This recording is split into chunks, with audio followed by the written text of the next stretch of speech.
Querido Deus, em nome de Jesus Cristo, Pai, te agradecemos por esta mensagem, Senhor Deus, que vai iniciar nesta noite.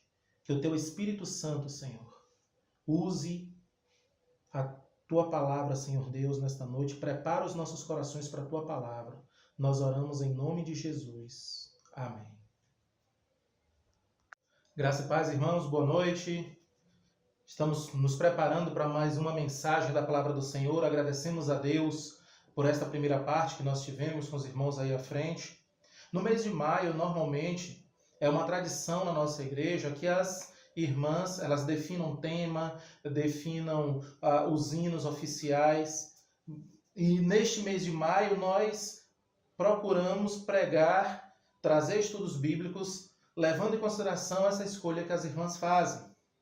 Pois bem, o tema deste mês de maio de 2020, escolhido pelas irmãs, entre vários outros temas, é Lute por sua família. E é sempre neste tipo de tema, sempre levando em consideração a família, que as irmãs, ano após ano, trazem esse desafio para a igreja. O desafio de mensagens, estudos bíblicos e toda uma programação voltada para a família. E nesse mês de maio de 2020, nós tivemos como tema, estamos tendo como tema, o tema Lute por sua família. Pois bem, nesta noite nós vamos ver 5 passos da luta do cristão por sua família. São 5 atitudes, 5 estilos de vida, 5 maneiras que o crente tem para estar preparado para a luta por sua família. Este tema é bastante pertinente, que as irmãs trouxeram como desafio para a igreja, porque nós estamos vendo cada vez mais um movimento, principalmente dos jovens, a quererem misturar as coisas do mundo com as coisas do Senhor, a querer se converter, mas continuar se vestindo como se vestia, a querer se converter, mas querer continuar tendo como ídolos os cantores que antes eram seus ídolos, antes da conversão. Eles querem se converter, mas continuar tendo um estilo de vida mais ou menos parecido com o estilo de vida que vinha usando antes de Cristo em sua vida. Portanto, a luta pela família, ela não se dá apenas no âmbito em busca da salvação dos entes queridos, mas é uma questão geral. E a luta, ela não é uma prerrogativa ou uma obrigação apenas dos adultos. Todos os crentes, independentemente da idade, são chamados a viver, a exercitar essa luta, porque como é que nós vamos apresentar as nossas mãos a Cristo naquele grande dia sem mostrarmos essas mesmas mãos calejadas pela luta em favor de nossa família? Então, quais são esses 5 passos? Esses 5 passos são: o primeiro, o exemplo. É necessário que o crente ele tenha uma vida de exemplo com sua família, principalmente diante dos descrentes. Segundo, é necessário que haja uma vida de oração. Terceiro, usar os recursos que o Senhor dá. Quarto, amor à palavra do Senhor. E quinto, que é deixado por último, não por ser menos importante, pelo contrário, por ser mais importante, amor ao Senhor e a sua consequente manifestação do amor ao próximo. Então temos esses 5 passos, e o primeiro deles é o passo chamado exemplo. Se eu quero lutar pela minha família, eu tenho de viver esses 5 passos ou viver esses 5 estilos de vida para que o Senhor me use como instrumento na salvação, na edificação da minha família. Então, o texto que nós vamos usar nesta noite para vermos este primeiro passo, esse primeiro ponto sobre lutar pela família, é 2 Timóteo, capítulo 1, versículo 5. Nós vamos abrir nossas Bíblias para 2 Timóteo, capítulo 1, versículo 5. A palavra do Senhor diz assim: trazendo à memória a fé não fingida que há em ti, a qual habitou primeiro em tua avó Lóide e em tua mãe Eunice, e estou certo de que também habita em ti. O principal mérito dessas duas mulheres em relação a Timóteo, aquele jovem Timóteo, foi o exemplo. Tanto Lóide quanto Eunice foram exemplos na vida daquele jovem. Ele, outrora menino, agora já um homem jovem. Foi o exemplo que elas viveram. Elas não só discursavam acerca de Cristo, como elas viviam o cristianismo diante daquele rapaz, diante daquele menino e agora o jovem pastor Timóteo. Logo, nós vemos que a força do exemplo daquelas duas mulheres foi o instrumento ou um dos instrumentos que o Senhor usou no resgate da alma do próprio Timóteo. Muitas vezes nós temos encontrado pais preocupados com seus filhos. Nós muitas vezes encontramos filhos preocupados com seus pais, no que se refere à vida cristã, no que se refere à conversão, no que se refere à aceitação das coisas espirituais, no que se refere a querer ver o seu ente querido entregue ao Senhor, ali alicerçado, firmado, consagrado às coisas espirituais. E essa preocupação, ela muitas vezes fica só na teoria. Muitas vezes essa preocupação fica só no como eu gostaria, como isso me faria feliz. Mas na prática falta o exemplo. Porque é a mudança de vida, é a transformação de vida que faz com que haja uma diferença entre o discurso que nós temos e o discurso de que outras religiões têm. Porque o Evangelho, ele tem o poder de transformar, de mudar vidas. E a partir do momento em que a minha vida ela é transformada e eu sou um exemplo para a minha família, ela vai poder ignorar tudo, menos o fato de que existe uma diferença entre o meu viver e o viver daqueles que me rodeiam. Não porque o crente, quando dá o exemplo, ele se torna um maioral ou que esteja em cima de um pedestal de santidade e de boas ações que as pessoas vão passar a venerá-lo. A ideia não é essa. A ideia do exemplo é mostrar a Cristo, e esta foi a consequência da vida daquelas duas mulheres na experiência daquele jovem, e agora, quando recebe essa carta, o homem, pastor Timóteo, que recebeu de Paulo esta epístola. Qual foi a consequência? Com suas vidas, com seu exemplo, aquelas mulheres, elas apontavam para Cristo. O apóstolo diz, trazendo à memória a fé não fingida. Uma coisa não fingida é uma coisa que é prática, é algo que é real, é algo que é íntegro. Esta atitude real e íntegra daquelas duas mulheres, elas afetam de maneira tão maravilhosa a vida de Timóteo que ele não tem outra alternativa a não ser seguir os mesmos passos de sua avó e de sua mãe. Então, a mesma coisa nós precisamos fazer.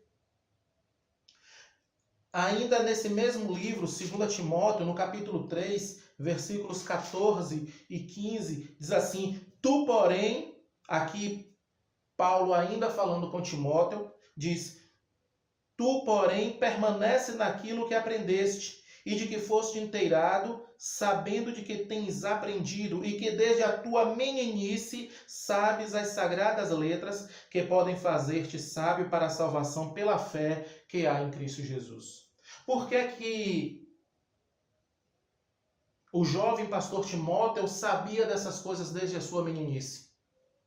Porque aquelas mulheres, elas viviam o evangelho. Elas tinham conhecimento na palavra, elas tinham guardado a palavra do Senhor em seus corações e agora elas viviam a palavra. Por isso, o jovem pastor Timóteo tinha em seu coração toda aquela vivência no evangelho. O exemplo perfeito, Jesus que é o nosso exemplo, ele teve aqui uma vida de santidade, morreu na cruz do Calvário em nosso favor e ressuscitou ao terceiro dia. É o Senhor como nosso exemplo perfeito. É o Senhor como aquele que não veio simplesmente para dar um exemplo, ele veio com o objetivo de morrer na cruz do Calvário, pagar pelos nossos pecados, ressuscitar ao terceiro dia, mas isso não faz com que nós não nos esqueçamos do seu exemplo perfeito, o Cordeiro Santo de Deus que tira o pecado do mundo.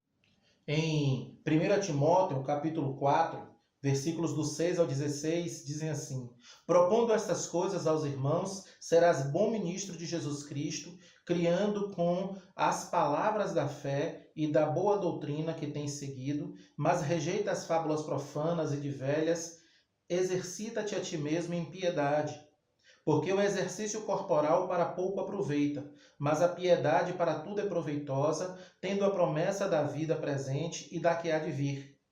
Esta palavra é fiel e digna de toda aceitação, porque para isso trabalhamos e lutamos, pois esperamos no Deus vivo, que é o Salvador de todos os homens, principalmente dos fiéis. Manda estas coisas, ensina-as. Ninguém despreze a tua mocidade, mas sê o quê? Exemplo dos fiéis, na palavra, no trato, no amor, no espírito, na fé, na pureza. Persiste em ler, exortar e ensinar até que eu vá. Não desprezes o dom que há em ti, o qual foi dado por profecia com imposição de mãos do presbitério. Medita estas coisas, ocupa-te nelas, para que o teu aproveitamento seja manifesto a todos. Tem cuidado de ti mesmo e da doutrina, persevera nestas coisas, porque fazendo isto te salvarás tanto a ti mesmo como aos que te ouvem. Podemos resumir esses ensinamentos, podemos resumir esse conselho que o apóstolo Paulo dá aqui ao jovem pastor Timóteo como um ministério do exemplo. O que o apóstolo está dizendo aqui para o jovem pastor Timóteo é: seja exemplo para todas as pessoas que te ouvem, na palavra, no trato, na sã doutrina, não se esquecendo, não desprezando o dom que recebeu do Senhor, que foi confirmado pelo presbitério, deixando bem claro aqui que a manifestação do poder do Senhor através daquele homem para todos os que o ouviam, não era porque ele recebeu imposição de mãos do presbitério, mas que a imposição de mãos do presbitério foi um reconhecimento eclesiástico daquilo que o Senhor já tinha dado para aquele homem. Então, esse primeiro passo da nossa luta, da nossa necessidade de lutar por nossa família, precisa ser o passo do exemplo. Porque se não tivermos uma vida exemplar diante de nossas esposas, diante dos maridos, diante dos filhos, diante dos pais, o discurso fica vazio. Porque a fé sem as obras é morta. É necessário que nós tenhamos esta vida exemplar dentro de casa e fora de casa, para que as nossas palavras elas sejam poderosas, porque elas serão revestidas da prática para todos aqueles que nos ouvem. O primeiro passo é esse: sermos exemplo de piedade, exemplo de amor a Cristo, não só na teoria, mas também na prática diante das pessoas que nos rodeiam. E o segundo passo é a oração. Vamos para Lucas capítulo 18.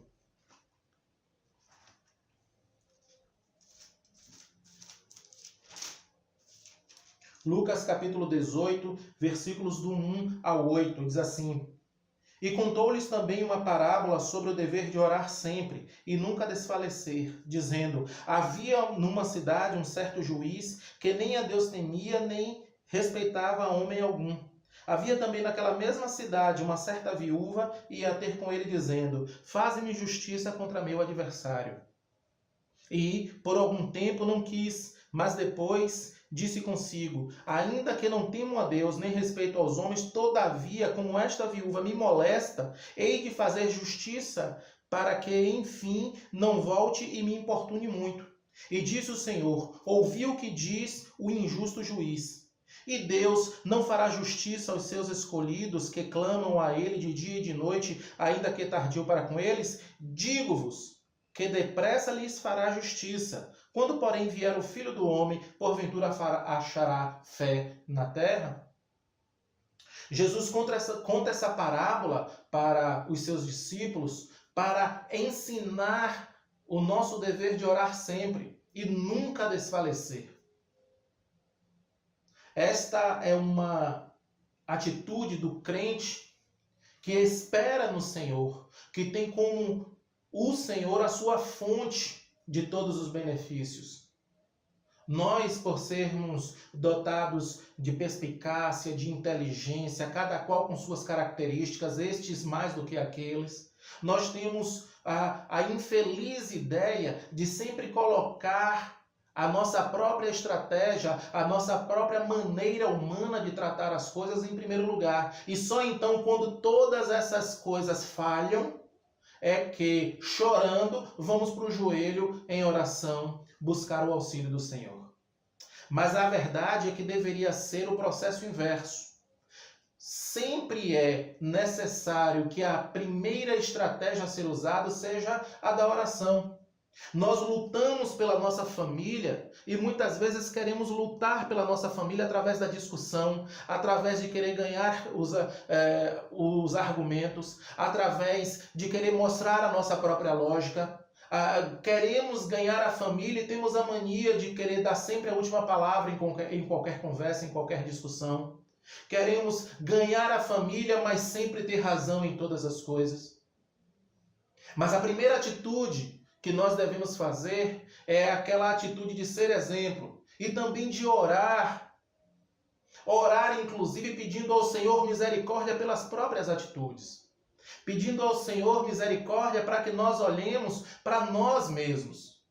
A oração como um instrumento de Deus para que Ele revele a cada um de nós onde nós mesmos estamos errando.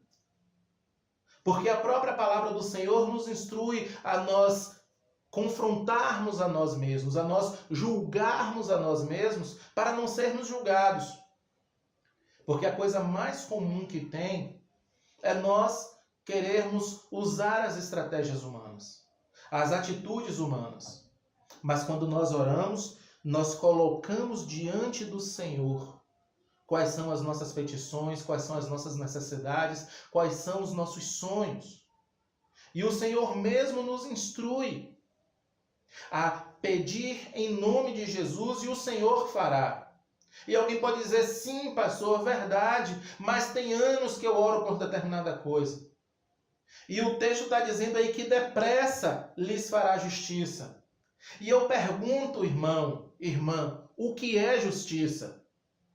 E resposta mais difícil a ser dada ainda, o que é justiça?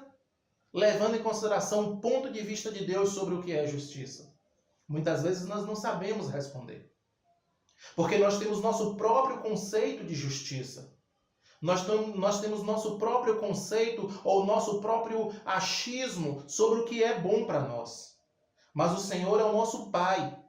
E o bom Pai é aquele que não só sabe dizer sim, mas que principalmente sabe dizer espere, e principalmente sabe dizer não. Por quê?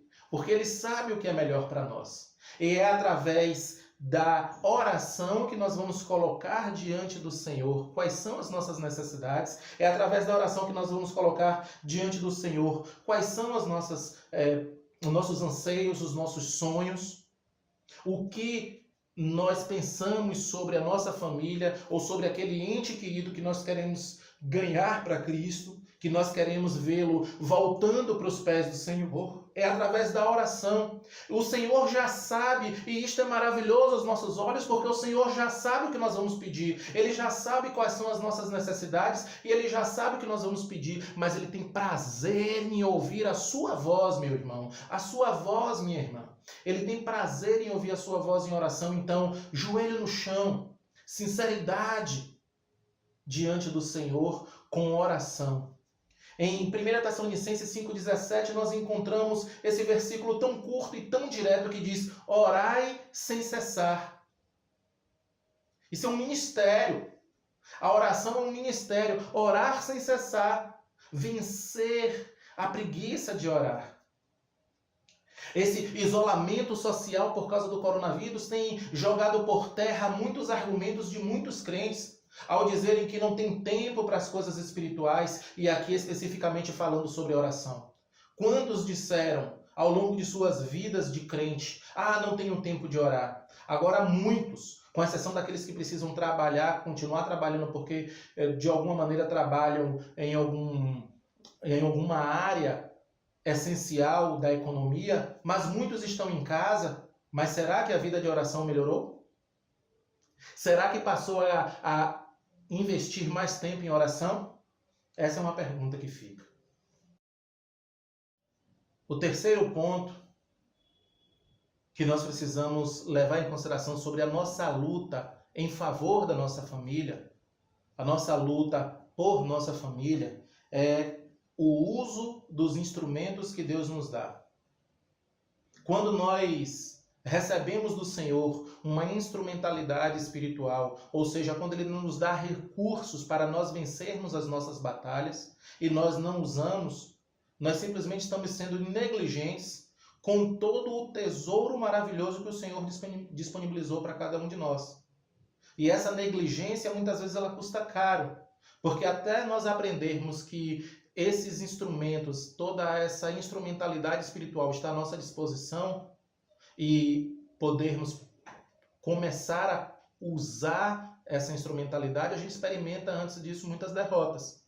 Então, o que é que nós precisamos fazer? Lembrar que se somos crentes de verdade, se realmente o Senhor nos resgatou, se realmente a graça salvadora nos alcançou, se realmente confessamos a Jesus com nossos lábios e com nossos corações cremos que Deus o ressuscitou dentre os mortos, então nós temos recursos espirituais que não podem ser ignorados na nossa luta pela nossa família. Quais são esses recursos? Em primeiro lugar, é necessário nós entendermos que todos eles já foram dados. Em Efésios capítulo 1, versículo 3 diz assim: bendito Deus e Pai de nosso Senhor Jesus Cristo, o qual nos abençoou com todas as bênçãos espirituais nos lugares celestiais. Então, Deus é bendito, aqui o apóstolo Paulo falando em Efésios 1, 3, e diz, olha, esse Deus bendito nos deu todas as bênçãos espirituais. Então, todos os instrumentos que são necessários para nós termos uma vida vitoriosa aqui, e por vitória, que fique claro que a minha intenção aqui é falar sobre as coisas espirituais. Por vitória, não estou falando de carro na garagem, casa nova, uma casa na ilha, viver de renda. Vida vitoriosa é uma outra coisa. Mas essa vida vitoriosa que o Senhor nos oferece, ela é conseguida através de se utilizar de todos os instrumentos que o Senhor nos deu. Neste mesmo livro de Efésios, capítulo 6, versículos 10 ao 20, diz assim: no demais, irmãos meus, fortalecei-vos no Senhor e na força do seu poder. Revesti-vos de toda a armadura de Deus, para que possais estar firmes contra as astutas ciladas do diabo. Porque não temos que lutar contra a carne e o sangue, mas sim contra os principados, contra as potestades, contra os príncipes das trevas deste século, contra as hostes espirituais da maldade nos lugares celestiais. Portanto, tomai toda a armadura de Deus, para que possais resistir no dia mau e, havendo feito tudo, ficar firmes. Estai, pois, firmes, tendo cingidos os vossos lombos com a verdade e vestida a couraça da justiça, e calçados os pés na preparação do evangelho da paz, tomando sobretudo o escudo da fé, com o qual podereis apagar todos os dardos inflamados do maligno. Tomai também o capacete da salvação e a espada do Espírito, que é a palavra de Deus, orando em todo tempo, com toda oração e súplica no Espírito, e vigiando nisso, com toda perseverança e súplica por todos os santos. Esses aqui são alguns dos instrumentos que o Senhor nos dá. Ele nos diz que a nossa luta não é contra a carne e o sangue, e depois ele vai nos dar uma lista de características que são os instrumentos que o Senhor disponibiliza para cada um de nós e que é necessário que nós usemos cada uma dessas características como se fossem armaduras de proteção. Vale notar que o apóstolo Paulo cita apenas uma arma de ataque, que é a palavra de Deus, e a espada do Espírito, que é a palavra de Deus. Todos os outros são armas de defesa.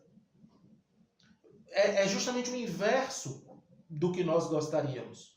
Porque a nossa inclinação carnal nos impele a partir para o ataque, a partir para a argumentação, ou para a greve de silêncio, a partir para vencer e vencer e vencer qualquer tipo de luta dentro de casa, qualquer tipo de luta dentro da família, quer seja ela no âmbito financeiro, amoroso, afetivo, pai e filho, filho e pai. Estamos sempre querendo demonstrar que nós temos a razão. Mas a verdade é que o Senhor nos diz para nós usarmos essas características espirituais como uma armadura de defesa. E aí, quando nós usamos toda essa instrumentação que o Senhor nos dá, então nós vivemos em paz em Cristo. E o Senhor começa a trabalhar através de nós. Somos chamados a cingir os nossos lombos com a verdade, vestir a couraça da justiça, versículo 14, calçar os pés na preparação do evangelho da paz, ou seja, onde nossos pés forem, é necessário que nós levemos o evangelho, é necessário que o evangelho vá conosco, é necessário que nós não nos esqueçamos onde quer que nós estivermos, principalmente dentro de casa, que nós somos crentes em Cristo Jesus. Versículo 16, o escudo da fé, com o qual nós poderemos apagar todos os dardos inflamados do maligno. O capacete da salvação, estar sempre na nossa mente, que o Senhor nos salvou e que agora nós podemos ser instrumentos nas mãos dele. O capacete da salvação. A espada do Espírito, ou seja, como já falei antes, que é a palavra de Deus. Orando em todo o tempo. Tudo isso revestido de oração. Todos esses instrumentos que o Senhor nos dá são não para apenas ilustrarmos para nossas criancinhas nas aulinhas de escola dominical, como era um soldado romano e como Paulo fez a associação da armadura do soldado romano com a vida do cristão. Essa lista não está aqui apenas para a gente pegar um desenhozinho, uma gravura de um soldado romano e ensinar para as criancinhas. Essa lista está aqui para nós praticarmos. Outra instrumentação que o Senhor nos dá nesse sentido se encontra em Gálatas, capítulo 5, versículo 22. Então, Gálatas 5, versículo 22 diz assim: mas o fruto do Espírito é amor, gozo, paz, longanimidade, benignidade, bondade, fé, mansidão, temperança. E o versículo 23 diz: contra essas coisas não há lei. O fruto do Espírito não são os frutos do Espírito, é um fruto do Espírito. Por quê? Para que nenhum de nós tenha desculpa de dizer: eu posso demonstrar este fruto do Espírito, mas este fruto aqui eu não sei, Deus não deu. Não, é um fruto só, é o Espírito Santo dando um fruto com várias características. E é necessário que nós demonstremos na nossa vida cotidiana todas essas características. Para que as pessoas que nos rodeiam, principalmente os do lar, da nossa família, possam perceber que existe uma diferença, que existe uma transformação, que Cristo transforma, que nós não somos mais como éramos antes, que uma nova vida se iniciou em nós e que é possível agora eles verem que se Cristo nos transformou, também eles podem ser transformados. Se Cristo nos mudou, também eles podem ser mudados. Porque nós demonstramos em nossa vida amor, gozo, paz, longanimidade, benignidade, bondade, fé, mansidão, temperança. E não há ninguém que vá criticar essas coisas e ter razão. Por mais que critique no momento de zangue e tudo mais, no fundo ele sabe que não tem razão em criticar nenhuma dessas características de um crente maduro que demonstra na sua vida, no seu lar, no seu seio familiar, o fruto do Espírito Santo.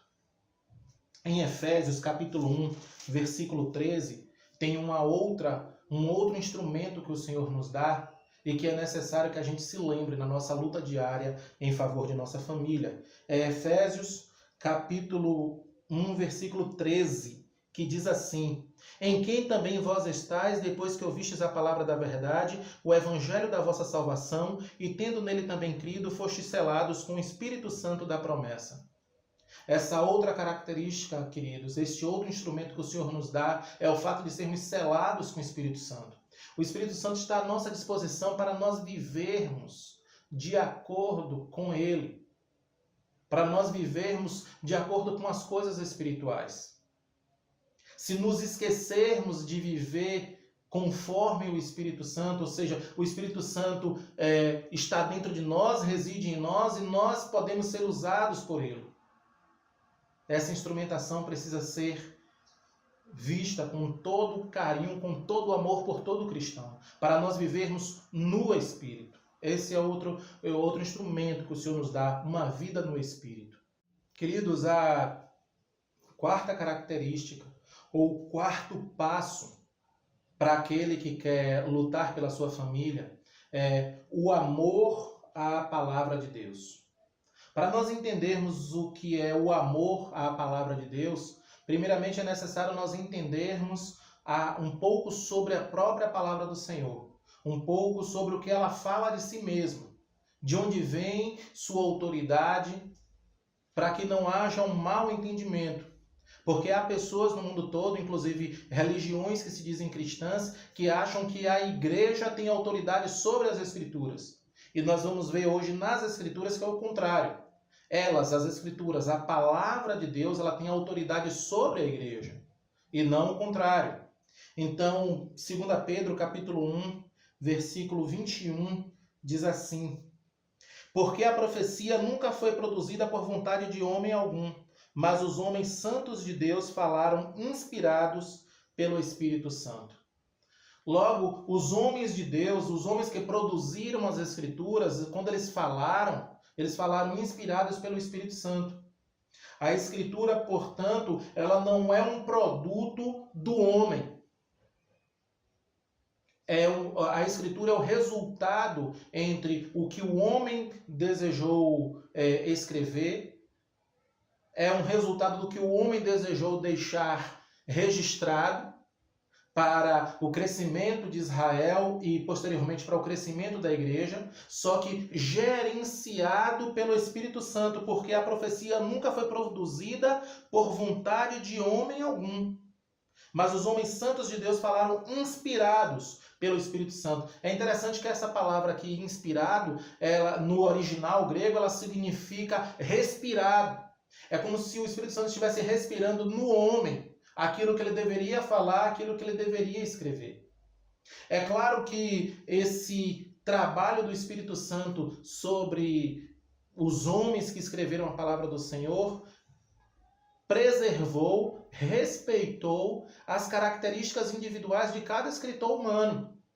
É claro que nós podemos pegar os escritos de Paulo e vermos características que o diferenciam grandemente do apóstolo João, por exemplo.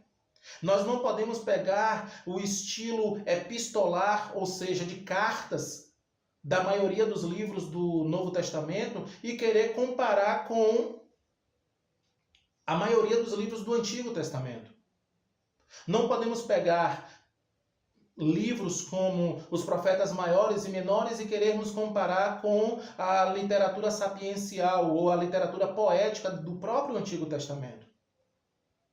Essas características de cada livro e de cada escritor mostram que o Espírito Santo respeitou a individualidade e a característica de cada escritor, com seus argumentos, com sua maneira de pensar. Por que há tanta variedade na palavra, na Bíblia, desde Gênesis a Apocalipse?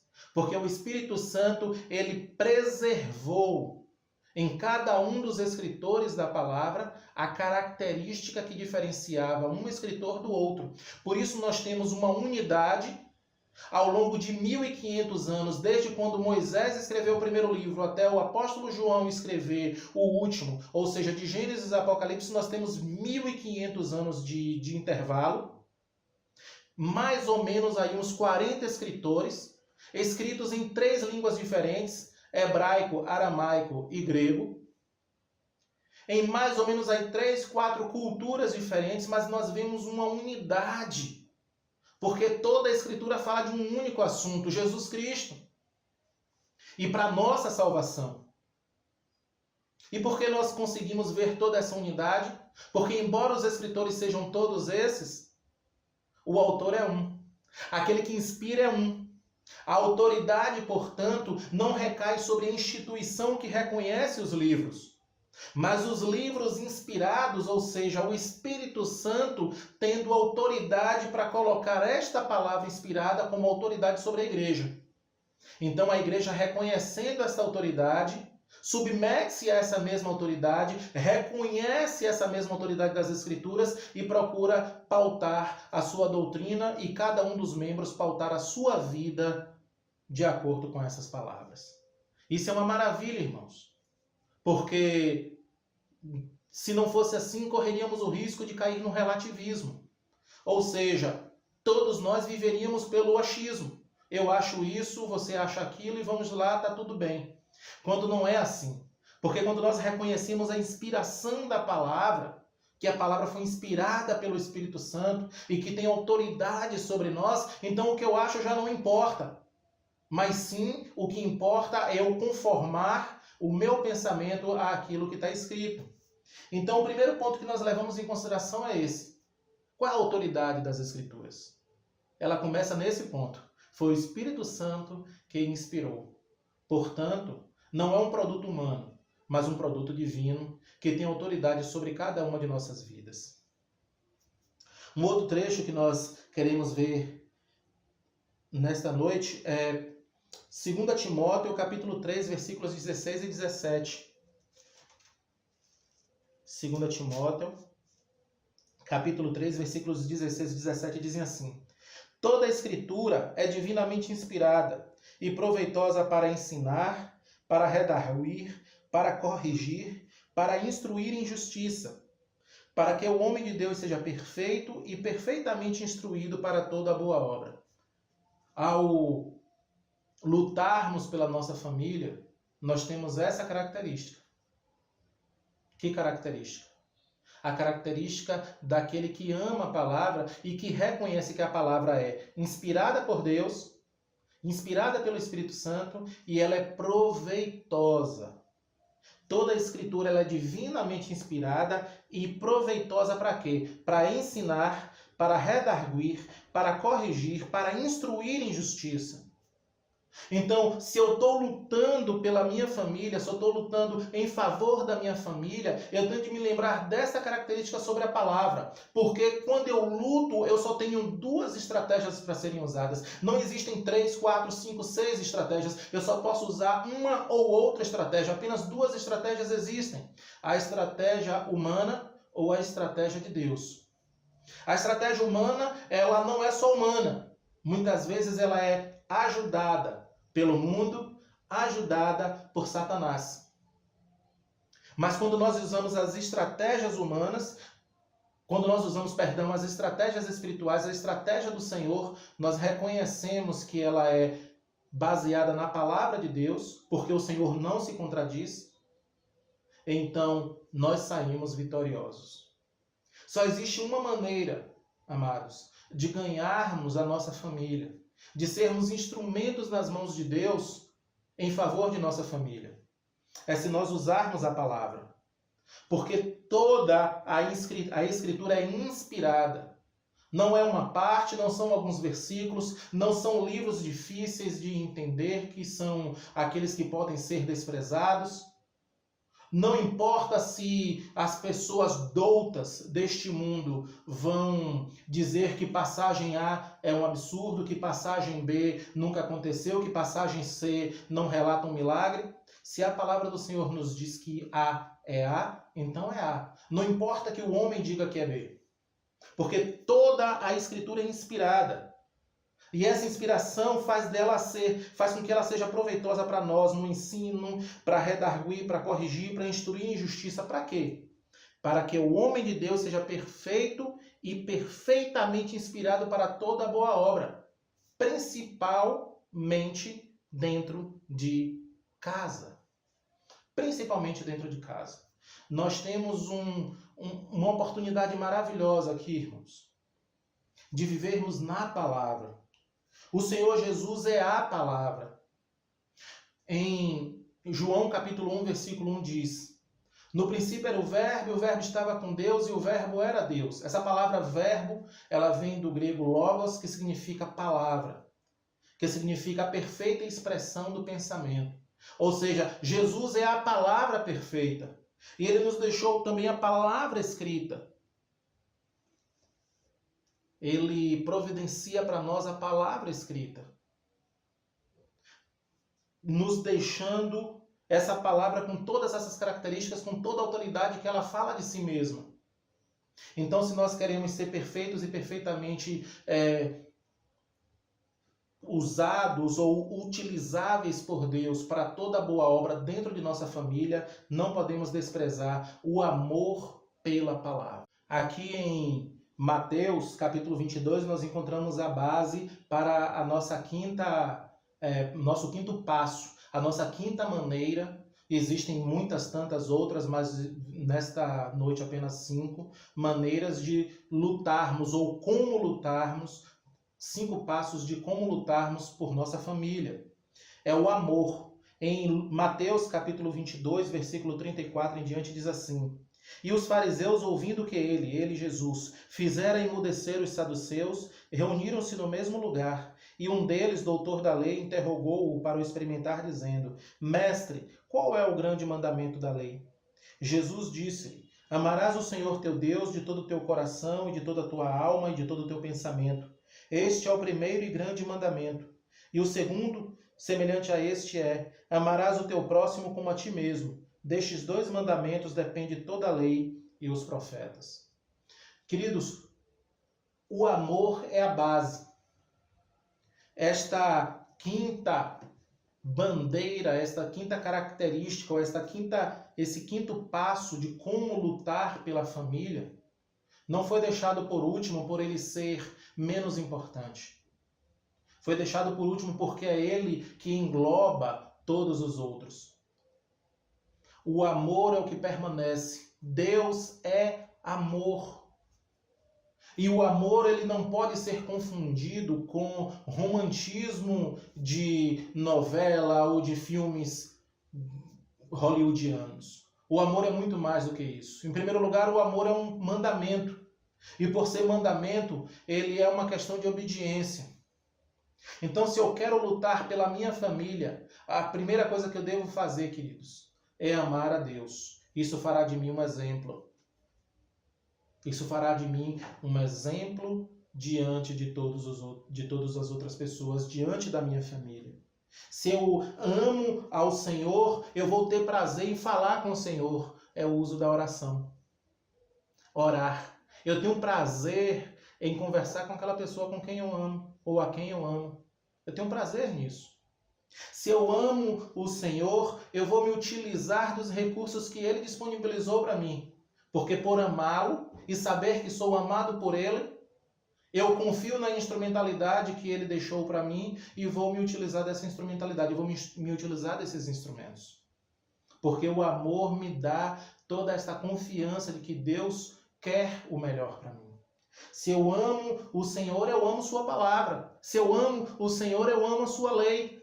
Se eu amo o Senhor, eu amo todas as instruções que ele me deu, todos os seus preceitos, tudo que ele deixou para mim. Amar não é uma questão de sentimento, amar é uma questão de obediência. Amar ao Senhor e, consequentemente, amar o próximo. Amar o vizinho, amar o amigo, amar o colega, amar o desconhecido que está lá do outro lado do mundo e amar a família. O amor, amados irmãos, é a base. E é por causa do amor que somos movidos a todas as outras 4 características que foram ditas aqui no que se refere a lutar pela família, lutar por todas as pessoas, claro. Nesta noite, falando especificamente da família, por causa deste período que nós estamos vivendo. Sem amor não adianta. Quero dar um exemplo para os irmãos. Nós encontramos esse exemplo no livro de Atos. Atos, no capítulo 7, versículos 55 a 60. Aqui o contexto é Estevão, ele testemunha sobre Cristo e ele é morto apedrejado. Então esses versículos 55 até os 60, eles falam dos últimos minutos de vida de Estevão.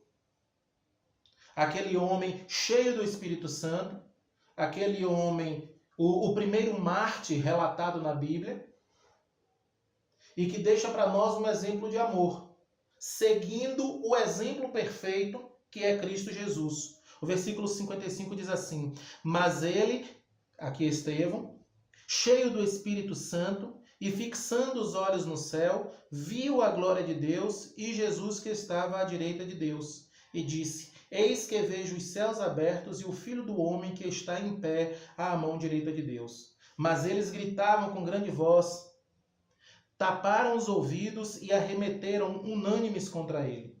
E expulsando-o da cidade, o apedrejavam. E as testemunhas depuseram as suas vestes aos pés de um jovem chamado Saulo. E apedrejaram a Estevão, que em invocação dizia: Senhor Jesus, recebe o meu espírito. E pondo-se de joelhos, clamou com grande voz: Senhor, não lhes imputes este pecado. E tendo dito isto, adormeceu. O que é que nós encontramos aqui? Um homem que amava o Senhor tão profundamente que mesmo diante das ânsias da morte, mesmo diante do apedrejamento, ele não foi capaz de negar o Senhor. Ele não foi capaz de negar a sua fé, porque o amor que o impulsionava o levava a reconhecer que viver a verdade, que viver este amor, que obedecer, nem que fosse até as mais terríveis consequências, viver esse amor era mais importante do que preservar a vida terrena. E ele não demonstra esse amor apenas ao Senhor. Até na hora da morte, seguindo o exemplo de Cristo, ele mostra amor àqueles que o apedrejavam. Ele diz: Senhor, não lhes imputes este pecado. Ele aprendeu com Cristo meses antes. Jesus, na cruz do Calvário, faz este mesmo tipo de intercessão por aqueles religiosos, aquelas pessoas que não queriam reconhecer a sua autoridade como Messias. E aqui nós encontramos um homem que amava tanto o Senhor, que não sabia fazer outra coisa a não ser imitar aquela pessoa a quem ama tanto. Portanto, ele faz aqui a mesma coisa. Mesmo diante da morte terrível, mesmo diante de uma perseguição atroz, mesmo diante de uma morte por apedrejamento, ele não deixa de amar o seu Senhor. E também não deixa de amar aquelas pessoas que estavam ao seu redor, mesmo que fossem essas mesmas pessoas que o estivessem apedrejando até a morte. O amor é o sentimento perfeito, mas não porque ele seja apenas um sentimento, mas porque ele é o mandamento perfeito que o Senhor nos dá e porque ele próprio, o Senhor, é amor. Deus é amor. Portanto, o amar é ter a capacidade de obedecer ao Senhor e ser capaz de ser fiel a Ele e ser fiel ao amor por outras pessoas.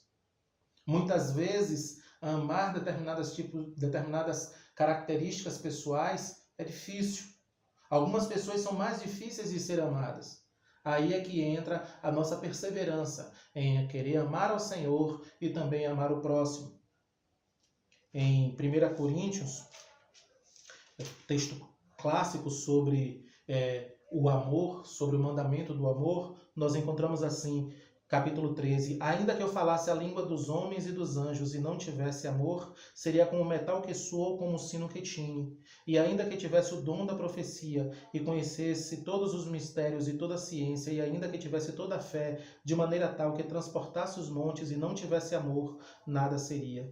E ainda que distribuísse toda a minha fortuna para sustento dos pobres, e ainda que entregasse o meu corpo para ser queimado e não tivesse amor, nada disso me aproveitaria. O amor é sofredor, é benigno, o amor não é invejoso, o amor não trata com leviandade, não se ensoberbece. Não se porta com indecência, não busca os seus interesses, não se irrita, não suspeita mal, não folga com a justiça, mas folga com a verdade. Tudo sofre, tudo crê, tudo espera, tudo suporta.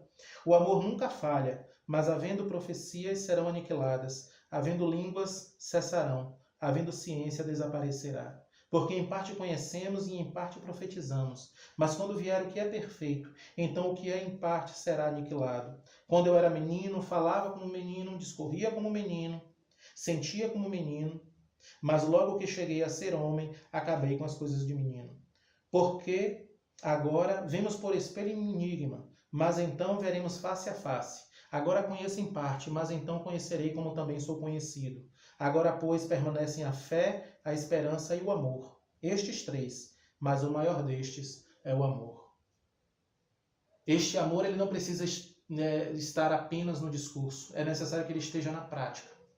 Porque é o amor que nos constrange e nos impele a sermos exemplo para aqueles que nos rodeiam, a orarmos, intercedermos por aqueles que nos rodeiam, a usar os instrumentos que o Senhor nos dá para alcançar aqueles que nos rodeiam, que nos impele a amar a palavra para que assim nós saibamos mais ainda qual é a vontade de Deus para nossas vidas. Que o Senhor nos ajude, nos fortaleça a sua igreja. Querido Senhor, muito obrigado por esta mensagem, Senhor Deus, nesta noite. Fortalece tua igreja, Pai. Nos ajuda a vivermos essas características, a tomarmos estes passos que nós vimos nesta noite, na luta por nossas famílias. Nós oramos em nome de Jesus. Amém.